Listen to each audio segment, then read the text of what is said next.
Hello everyone and welcome to the very first edition of a Houtz special here on YouTube, part of the 5 Reasons Sports Network. I'm Josh Houtz. You can follow me on Twitter at Houtz, Houtz. We are now officially 15 days away from the 2020 NFL Draft. The Miami Dolphins are heading into that first round with the 5th overall pick, the 18th overall pick, and the 26th overall pick. And they will without a doubt draft a quarterback. A lot of people say, maybe you kick the can down the street, maybe you go after a Jalen Hurts or an Eason in round 2. Absolutely not. There are 4 quarterbacks on the Dolphins' radar. It has been very clear, no matter who you ask, that those are the guys that this team covets. We're going to kind of weed through what we're hearing, kind of decipher which guy is the target, and kind of set aside, some of the differences between these guys, because we know Joe Burrow, and we'll talk about him first. Joe Burrow, the LSU quarterback, we know he is the cream of the crop. And if Tua Tagovailoa is healthy, this could be a completely different story. He could probably be going number 1 overall to the Cincinnati Bengals, but he's not healthy. He suffered all those injuries that everyone on Twitter wants to talk about. Personally, I don't see that big of a deal. I think if Joe Burrow took that same hit that Tua took, if Justin Herbert took that same hit that Tua took, if Jordan Love took that same hit that Tua took, they'd probably be out just as long. They'd have the same hip injury that Tua Tagovailoa did. I get the ankle surgeries. That was just to repair him. He kind of said that, he's stronger. Not everyone made like a robot. This dude's RoboCop now, Tua Tagovailoa, and we'll get into him later in this podcast. But let's talk about Joe Burrow. And we know that Joe Burrow is going to be the number 1 overall pick in the 2020 NFL Draft. He is likely going to the Cincinnati Bengals, his hometown team, a team that out-tanked the Miami Dolphins. Yes, we all are proud of those 5 wins. We're proud of what Brian Flores is building here in Miami. But at the end of the day, if they wanted Joe Burrow, if Stephen Ross truly believes that Joe Burrow is the best quarterback in this class, like I believe the Dolphins do, like I believe all 32 NFL teams truly believe in their heart, Joe Burrow just came off the best season in college football history. So people, personally, Tua is my guy. And I think a lot of people on the network love Tua. A lot of fans love Tua. It's kind of a civil war between the Dolphins fan base, between Tua and Joe Burrow. If Tua was healthy, he'd be right in the mix for that number 1 overall pick. He might be the number 1 overall pick. He could have been the Heisman Trophy winner, but he wasn't healthy. He suffered that injury. Joe Burrow just had the best season. I have to reiterate, the best season in college football history. The Cincinnati Bengals would be absolute fools to give up that chance at him. Again, he's a hometown kid, but you can't overlook the fact that Joe Burrow went on record to say he liked what the Miami Dolphins were building. He went out there, he liked to tweet, and as little as that might be, I heard Cincinnati Bengals go, he went through it. He liked some of our Bengals tweet. He did not. I went through, I looked at, the last few months. Joe Burrow did not like any freaking Cincinnati Bengal fans, any of their tweets, nothing that they're doing in free agency, because guess what? They're doing nothing. Yeah, okay, they went out there and they were active after they talked to Joe Burrow. I'm not buying any of it. The Miami Dolphins just had one of the better free agencies that we've seen in recent memory. So when you're comparing them apples to apples, oranges to oranges, whatever the hell the saying is, the Miami Dolphins are in much better shape than the Cincinnati Bengals. So to think that Joe Burrow would rather play for the Miami Dolphins, obviously he would. Obviously, you bring out any of these prospects, they would rather play in Miami, Florida, sunny Florida, where there's no state income tax, than Cincinnati, who has done nothing in how many years. But it doesn't matter what these players think unless they're going to go out there and pull an Eli Manning, unless they're going to go out there and pull a Joe Burrow or a John Elway, an Eli Manning. They're not. I don't think Joe Burrow is going to do that. He's going to end up with the Cincinnati Bengals.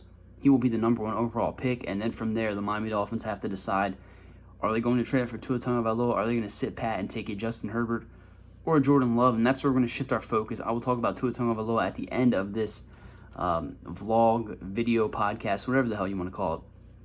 But right now, let's just get down to it. Jordan Love versus Justin Herbert. And I think this is one of the biggest things that's going around Twitter right now.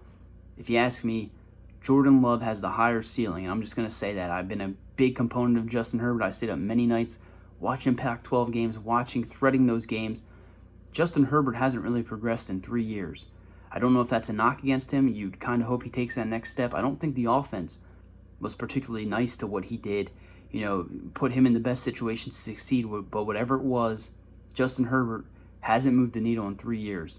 And then you look at what Jordan Love has done, and he played at Utah State in the Mountain West Conference. He went out there in 2018 and had 32 touchdowns, 6 interceptions, 3,567 yards. He looked very good in 2018. That was the reason the Dolphins were scouting him before he was even draft eligible. In 2019, 20 touchdowns, 17 interceptions, 3,402 yards. And you can sit here and pick apart his roster. You can say he has a new offense coordinator, which he did. He had a bunch of new starters on offense, which he did. But at the end of the day, people want to sit here and say Justin Herbert it doesn't have it.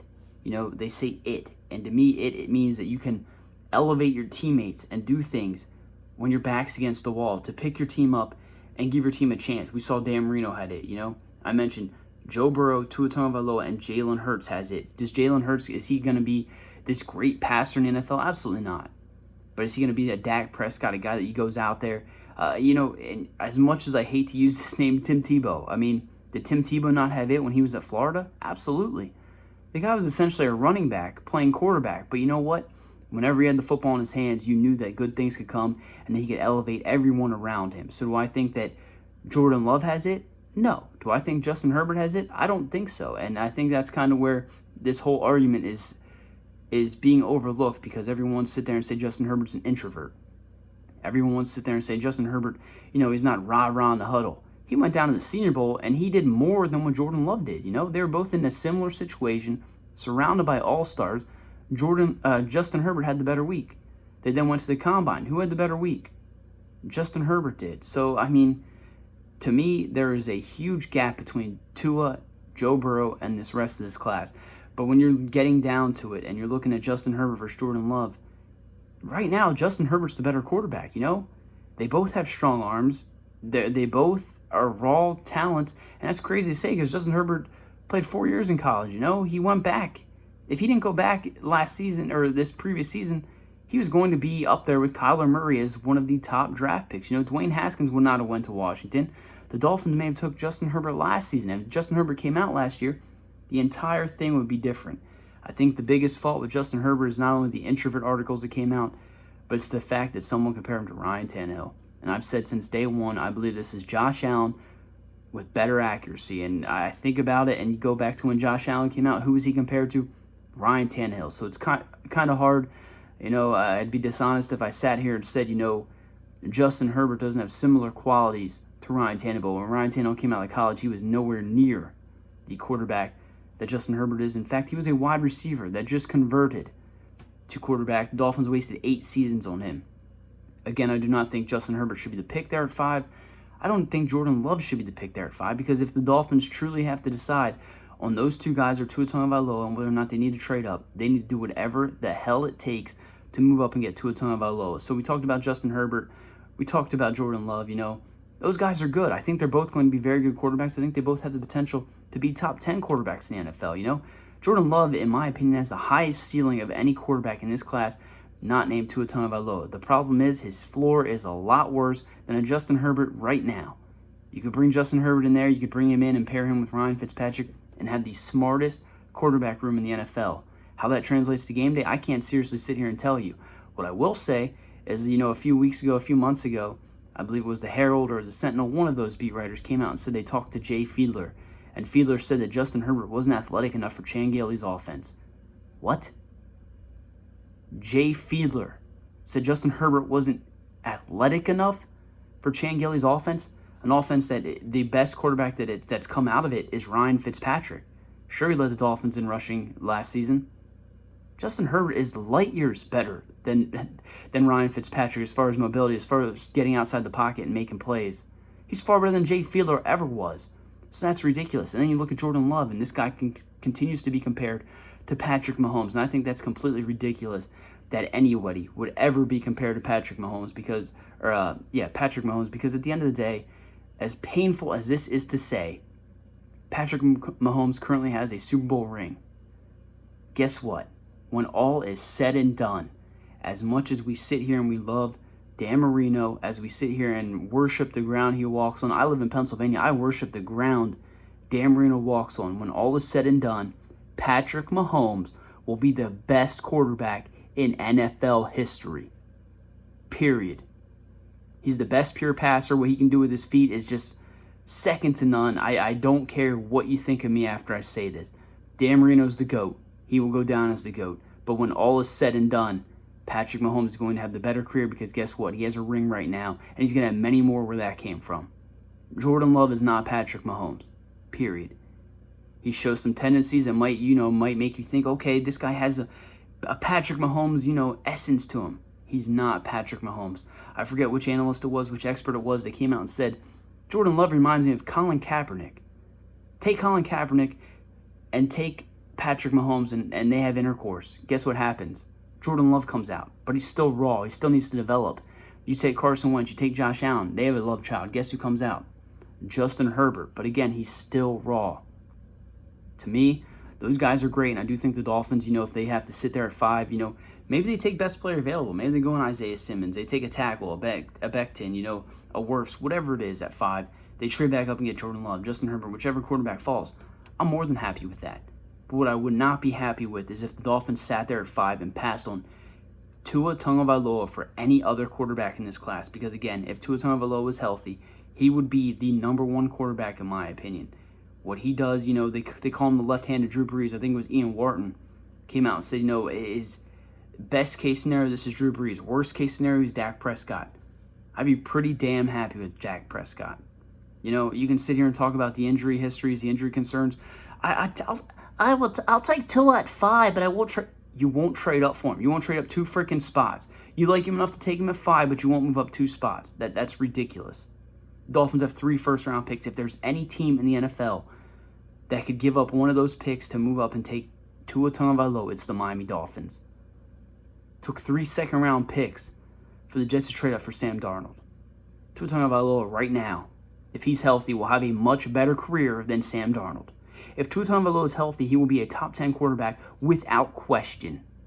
And what he does to the fan base, sells tickets, jersey sales. He is Stephen Ross's guy, and I think the Dolphins have to move heaven and hell to make sure it happens. But don't sit here and compare Tua Tagovailoa to the Jordan Loves, the Justin Herberts. That's just ridiculous to me. And the only reason he's even in the same breath as Joe Burrow is because Tua got hurt, and Joe Burrow went out there and had the best season in college football history. So I don't know that Jordan Love is much better than Justin Herbert. I don't know if he ever will be. But I do know that if you sit here and you break it down and you say which quarterback has it, if you're saying Justin Herbert doesn't have it, Jordan Love doesn't have it. And then if you look at Tua and Joe Burrow, those quarterbacks are the surefire, elite quarterbacks in this class. The Miami Dolphins would be fools to sit pat at 5 and to hope and pray that a team doesn't trade up to Detroit's spot or the Giants' spot or even for some reason Washington's spot. The Dolphins have the ammunition. It took 3 second-round picks for the New York Jets to move up and take Sam Darnold. You can mortgage the number 26th overall pick to move up 2 spots. No, that's not great. No, we don't like that. But Tua Tagovailoa is a hell of a lot better than the rest of this class. And if he was healthy, he would be the number 1 overall pick in my opinion. So the Dolphins continue to do things safe the way they've done for many years. They can go out there and they can settle on a quarterback. They can take one of these other guys that they've done all this extensive work on, a Jordan Love, a Justin Herbert. But if you really want to turn this franchise around, Stephen Ross, if you really want to make fans believe, I don't care about those guys that don't believe in Tua Tagovailoa. They're ignorant. They sit there and they look at his hip injury, the ankle injuries, and they doubt. But if Tua Tagovailoa ends up in Miami, you better believe the left-armed God is going to turn this franchise around, and sooner than later, the Miami Dolphins are going to be at the top of the AFC East. Make the pick. Tua Tagovailoa, no matter what.